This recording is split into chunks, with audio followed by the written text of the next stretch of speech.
Indeed, my love, he paid Teresa very great attention on the last assembly night, said Mrs. Malderton, addressing her spouse, who, after the fatigues of the day in the city, was sitting with a silk handkerchief over his head, and his feet on the fender, drinking his port. Very attention. And I say again, every possible encouragement ought to be given him. He positively must be asked down here to dine. Who must? Inquired Mr. Malderton. Why, you know whom I mean, my dear. The young man with the black whiskers and the white cravat, who has just come out at our assembly, and whom all the girls are talking about. Young. Dear me. What's his name? Marianne. What is his name? Continued Mrs. Malderton, addressing her youngest daughter, who was engaged in netting a purse and looking sentimental. Mr. Horatio Sparkins, ma, replied Miss Marianne with a sigh. Oh, yes, to be sure. Horatio Sparkins, said Mrs. Malderton. Decidedly the most gentlemanlike young man I ever saw. I am sure in the beautifully made coat he wore the other night, he looked like Malderton, that Teresa is now 28, and that it really is very important that something should be done. Miss Teresa Malderton was a very little girl, rather fat, with vermilion cheeks, but good-humored and still disengaged, although, to do her justice, the misfortune arose from no lack of perseverance on her part. In vain had she flirted for 10 years. In vain had Mr. and Mrs. Malderton assiduously kept up an extensive among the young eligible bachelors of Camberwell, and even of Wandsworth and Brixton, to say nothing of those who dropped in from town. Miss Malderton was as well known as the lion on the top of Northumberland House, and had an equal chance of going off. I am quite sure you'd like him, continued Mrs. Malderton. He is so gentlemanly. Mrs. Malderton to her husband. Mr. Malderton coughed and looked at the fire. Yes, I am sure he's very much attached to Pa society, said Miss No doubt of it, echoed Miss Teresa. Indeed, he said as much to me in confidence, observed Mrs. Malderton. Well, well, returned Mr. Pround. Malderton, somewhat flattered. If I see him at the assembly tomorrow, perhaps I'll ask him down. I hope he knows we live at Oak Lodge, Camberwell, my dear. Of course, and that you keep a one-horse carriage. I'll see about it, said Mr. Malderton, composing himself for a nap. I'll see about it, said Mr. Malderton, was a man whose whole scope of ideas was limited to Lloyd's, the Exchange House, and the bank. A few successful speculations had raised him from a situation of obscurity and comparative poverty to a state of affluence. As frequently happens in such cases, the ideas of himself and his family became elevated to an extraordinary pitch as their means increased. They affected fashion, taste, and many other fooleries, in imitation of their betters, and had a very decided and becoming horror of anything which could, by possibility, be considered low. He was hospitable from ostentation, illiberal from ignorance, and prejudiced from conceit. Egotism and the love of display induced him to keep an excellent table. Convenience and a love of display induced him to keep an excellent table. Convenience and a love of display induced him to keep an excellent table. Convenience and a display induced him to keep an excellent table. He liked to have clever men, or what he considered such, at his table, because it was a great thing to talk about. But he never could endure what he called sharp fellows. Probably he cherished this feeling out of compliment to his two sons, who gave their respected parent no uneasiness in that particular. The family were ambitious of forming acquaintances and connections in some sphere of society superior to that in which they themselves moved, and one of the necessary consequences of this desire added to their utter ignorance of the world beyond their own small circle, was that anyone who could lay claim to an acquaintance with people of rank and title had a sure passport to the table at Oak Lodge, Camberwell. The appearance of Mr. Horatio Sparkins at the assembly had excited no small degree of surprise and curiosity among its regular frequenters. Who could he be? He was evidently reserved, and apparently melancholy. Was he a clergyman? He danced too well. A barrister? He said he was not called. He used very fine words, and talked a great deal. Could he be a distinguished foreigner, come to England for the purpose of describing the country, its manners and customs, and frequenting public balls and public dinners, with the view of becoming acquainted with high life, polished etiquette, and English refinement? No, he had not a foreign accent. Was he a surgeon, a contributor to the magazines, a writer of fashionable novels, or an artist? No, to each and all of these surmises there existed some valid objection. Then, said everybody, he must be somebody. I should think he must be, reasoned Mr. Malderton within himself, because he perceives our superiority and pays us so much attention. The night succeeding the conversation we have just recorded was assembly. The double fly was ordered to be at the door of Oak Lodge at 9 o'clock precisely. The Miss Maldertons were dressed in sky blue satin trimmed with artificial flowers, and Mrs. M., who was a little fat woman in ditto, looked like her eldest daughter multiplied by 2.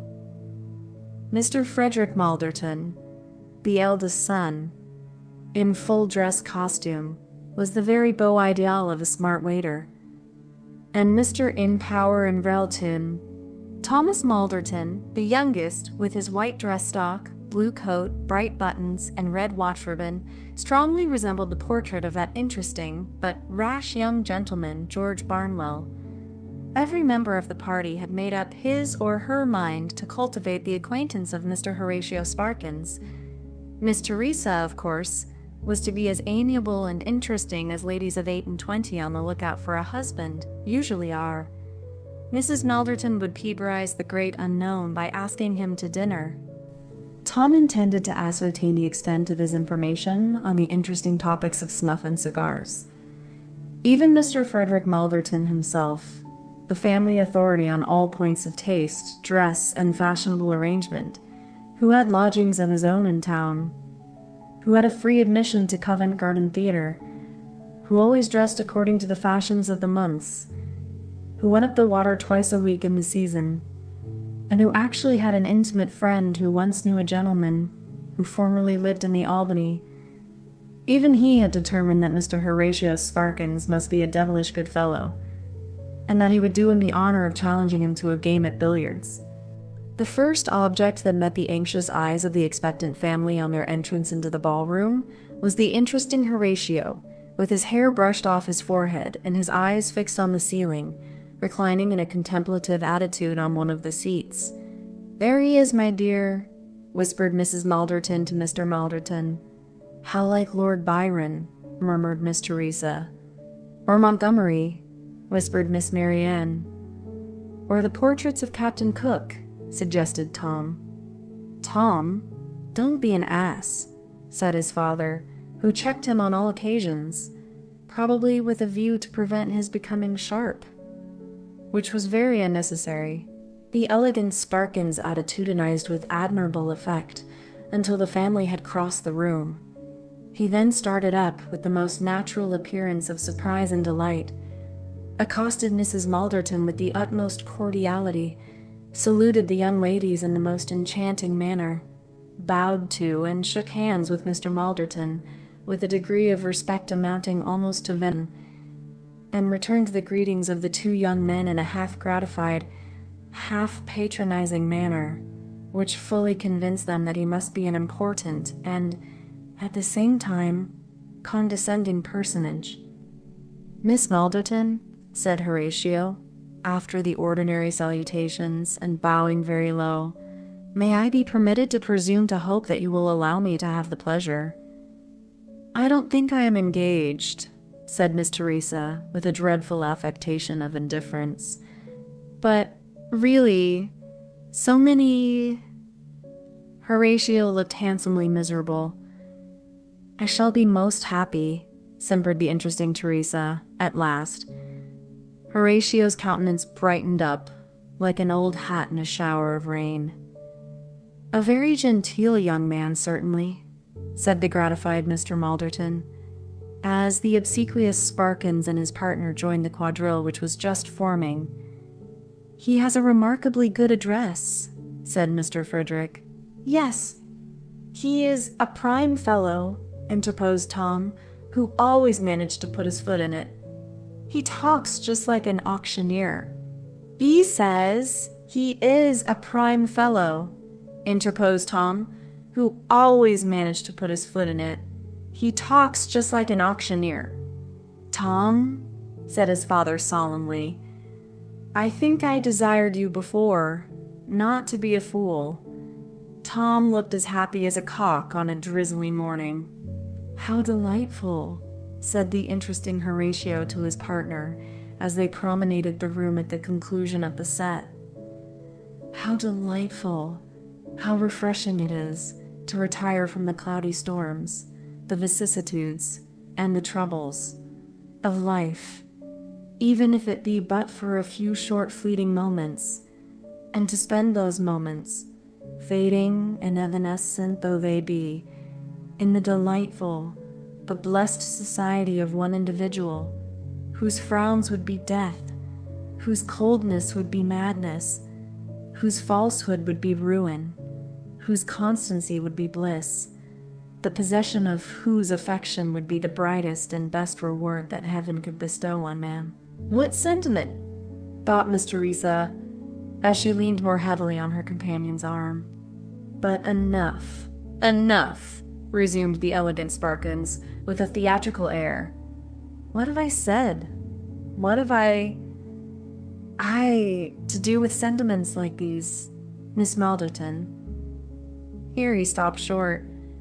"May I hope to be permitted to offer the humble tribute of—" "Really, Mr. Sparkins," returned the enraptured Teresa, blushing in the sweetest confusion, "I must refer you to Papa.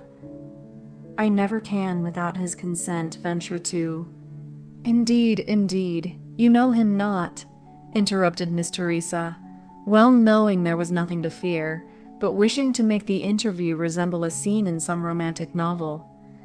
"He cannot object to my glass of negus," returned the adorable Sparkins, with some surprise. "Is that all?" thought the disappointed Teresa. "What a fuss about nothing! It will give me the greatest pleasure, sir, to see you to dinner at Oak Lodge, Camberwell, on Sunday next at 5 o'clock. Have no better engagement," said Mr. Malderton, at the conclusion of the evening, as he and his sons were standing in conversations with Mr. Horatio Sparkins. Horatio bowed his acknowledgments and accepted the flattering invitation. "I must confess," continued the father, offering his snuff-box to his new acquaintance, "that I don't enjoy these assemblies half so much as the comfort, I had almost said the luxury, of Oak Lodge. They have no great charms for an elderly man. And after all, sir, what is man?" said the metaphysical Sparkins. "I say, what is man?" "Ah, very true," said Mr. Malderton. "Very true. We know that we live and breathe," continued Horatio, "that we have wants and desires and appetites." "I say, we know that we exist," repeated Horatio, raising his voice. "But there we stop. There is an end to our knowledge. There is the summit of our attainments. There is the termination of our ends. What more do we know?" "Nothing," replied Mr. Frederick, than whom no one was more capable of answering for himself in that particular. Tom was about to hazard something, but, fortunately for his reputation, He caught his father's angry eye and slunk off like a puppy convicted of petty larceny. He caught his father's angry eye and slunk off like a puppy convicted of petty larceny. I say ordinary oration, and such a splendid mode of expressing himself. I think he must be somebody in disguise, said Miss Marianne. How charmingly romantic. He talks very loud and nicely, timidly observed Tom, but I don't exactly understand what he means. I almost begin to despair of your understanding anything, Tom, said his father, who, of course, had been much enlightened by Mr. Horatio Sparkins' conversation. It strikes me, Tom, said Miss Teresa, that you have made yourself very ridiculous this evening. No doubt of it, cried everybody, and the unfortunate Tom reduced himself into the least possible space. That night, Mr. and Mrs. Malderton had a long conversation respecting their daughter's prospects and future arrangements. Miss Teresa went to bed, considering whether, in the event of her marrying a title, she could conscientiously encourage the visits of her present associates, and dreamed all night of disguised noblemen, large roots, ostrich plumes, bridal favors, and Horatio Sparkins. Various surmises were hazarded on the Sunday morning as to the mode of conveyance which the anxiously expected Horatio would adopt. Did he keep a gig? Was it possible he could come on horseback? Or would he patronize the stage? These and other various conjectures of equal importance engrossed the attention of Mrs. Malderton and her daughters during the whole morning after church.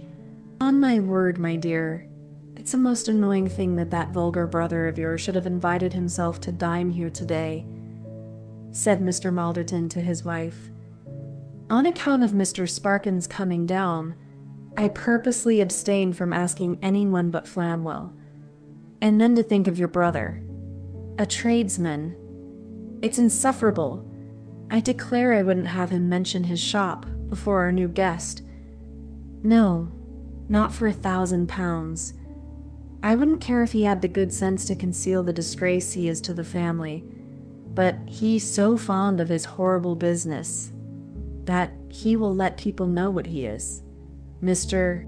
Jacob Barton, the individual alluded to, was a large grocer, so vulgar and so lost to all sense of feeling that he actually never scrupled to avow that he wasn't above his business. He'd made his money by it, and he didn't care who knowed it. Ah, Flamwell, my dear fellow, how does you do? Said Mr. Malderton as a little spoffish man with green spectacles entered the room. You got my note? At Malderton's, where any stories about great people were received with a greedy ear, he was an especial favorite, and knowing the kind of people he had to deal with, he carried his passion of claiming acquaintance with everybody to the most immoderate length. He had rather a singular way of telling his greatest lies in a parenthesis, and with an air of self-denial, as if he feared being thought egotistical. Why, no, I don't know him by that name, returned Flamwell, in a low tone, and with an air of immense importance. I have no doubt I know him by that name, returned Flamwell, in a low tone, and with an air of immense importance. I have no doubt I know him, though. Is he tall? Yes, returned Miss Teresa, eagerly. Rather a snub-nose? No, said disappointed Teresa. He has a Roman nose, didn't I? Inquired Flamwell. He's an elegant young man, and rather eccentric. It's extremely probable he may have his name for some temporary purpose. Teresa's heart beat high. Could he be the Honorable Augustus Fitz-Edward Fitz-John Fitz-Osborne? What a name to be elegantly engraved upon 2 glazed cards, tied together with a piece of white satin ribbon. The Honorable Mrs. Augustus Fitz-Edward Fitz-John Fitz-Osborne. The thought was transport. It's 5 minutes to 5, said Mr. Malderton, looking at his watch. I hope he's not going to disappoint us. "There he is!" exclaimed Miss Teresa, as a loud double knock was heard at the door. Everybody endeavored to look, as people when they particularly expect a visitor always do, as if they were perfectly unsuspicious of the approach of anybody. The room door opened. "Mr. Barton," said the servant. "Found the man," murmured Malderton. "Ah, my dear sir, how does and do? Any news?" "Why, no," returned the grocer, in his usual bluff manner. "No, none particular. None that I am much aware of. How does and does? Mr. Flamwell, sir. Glad to see you." "Here's Mr. Sparkins," said Tom, who had been looking out at the window, "on such a black horse." There was Horatio, sure enough, on a large black horse, curvetting and prancing along lastly and Anne. After a great deal of reining in and pulling up, with the accompaniments of snorting, rearing, the animal consented to stop at about 100 yards from the gate, where Mr. Sparkins dismounted, and confided him to the care of Mr. Malderton's groom.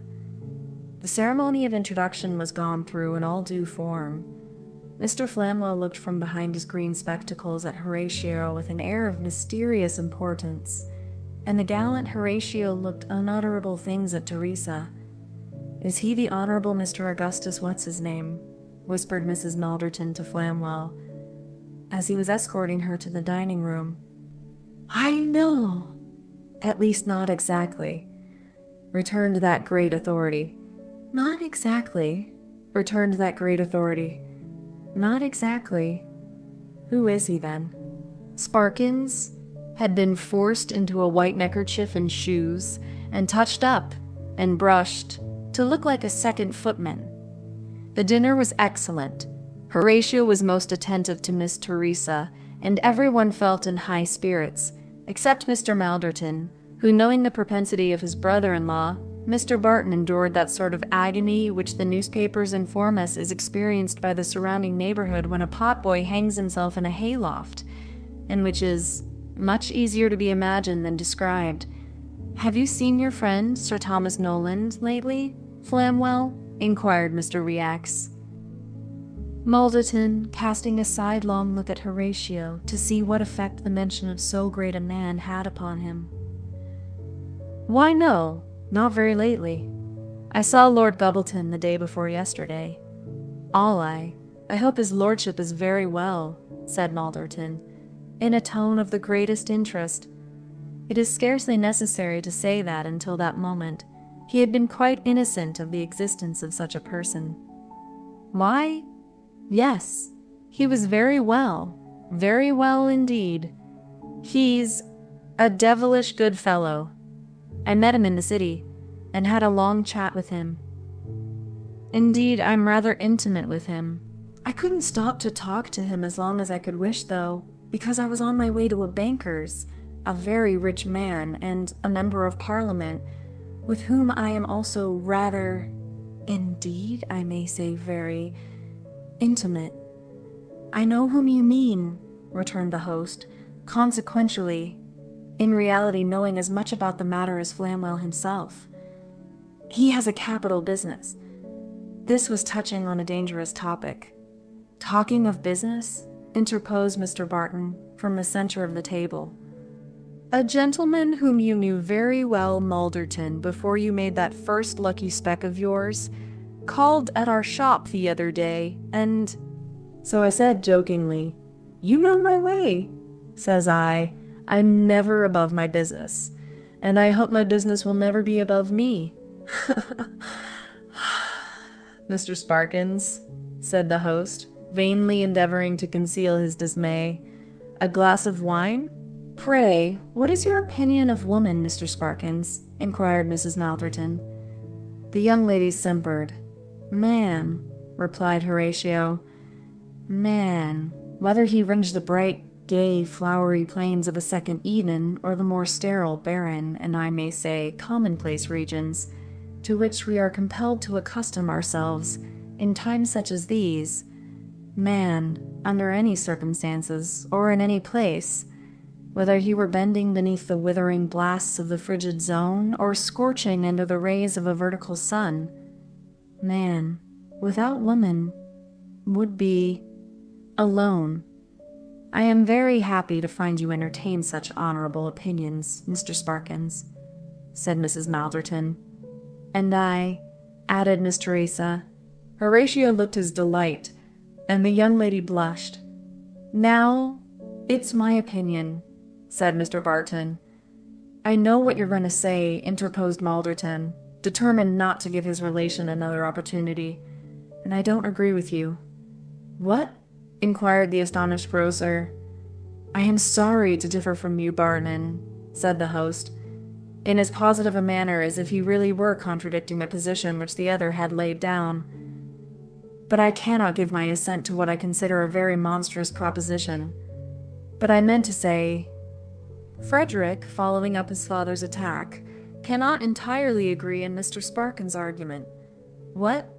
Said Horatio, who became more metaphysical and more argumentative as he saw the female part of the family listening in wondering delight. What? Is effect the consequence of cause? Is cause the precursor of effect? That's the... said Flamwell. To be sure, said Mr. Malderton. Because if effect is the consequence of cause, and if cause does precede of effect, I apprehend you are wrong, added Horatio. Decidedly, said the toad-eating Flamwell. At least, I apprehend that to be the just and logical deduction, said Sparkins in a tone of interrogation. No doubt of it, chimed in Flamwell again. It settles the point. Well, perhaps it does, said Mr. Frederick. I didn't see it before. I don't exactly see it now, thought the grocer. But I suppose it's all right. How wonderfully clever he is, whispered Mrs. Malderton to her daughters, as they retired to the drawing-room. Oh, he's quite a love, said both the young ladies together. He talks like an oracle. He must have seen a great deal of... The gentlemen being left to themselves. A pause ensued, during which everybody looked very grave, as if they were quite overcome by the profound nature of calm. Flamwell, who had made up his mind to find out who and what Mr. Horatio Sparkins really was, first broke silence. Excuse me, sir, said that distinguished personage. I presume you have studied for the bar. I thought of entering once, myself. Indeed, I'm rather intimate with some of the highest ornaments of that distinguished profession. And no, said Horatio, with a little hesitation, not exactly, but you have been much among the silk gowns, or I mistake? Inquired Flamwell, deferentially. Nearly all my life, returned Sparkins. The question was thus pretty well settled in the mind of Mr. Flamwell. He was a young gentleman about to be called... I shouldn't like to be a barrister, said Tom, speaking for the first time, and looking round the table to find somebody who would notice the remark. No one made any reply. I shouldn't like to wear a wig, said Tom, hazarding another observation. Tom, I beg you will not make yourself ridiculous, said his father. Pray listen, and improve yourself by the conversation you hear, and don't be constantly making these absurd remarks. Very well, father, replied the unfortunate Tom, who had not spoken a word since he had asked for another slice of beef at 5:15 p.m., and it was then 8. Well, Tom, observed his good-natured uncle, never mind, I think with you. I shouldn't like to wear a wig. I rather wear an apron. Mr. Malderton coughed violently. Mr. Barton resumed. For if a man's above his business... Bellefontaine of Bedford Square? I have exchanged cards with him, since which, indeed, I have had an opportunity of serving him considerably, replied Horatio, slightly coloring. No doubt, at having been betrayed into making the acknowledgment. "You are very lucky if you have an opportunity of obliging that great man," observed Flamwell, with an air of profound respect. "I don't know who he is," he whispered to Mr. Malderton confidentially as they followed Horatio up to the drawing-room.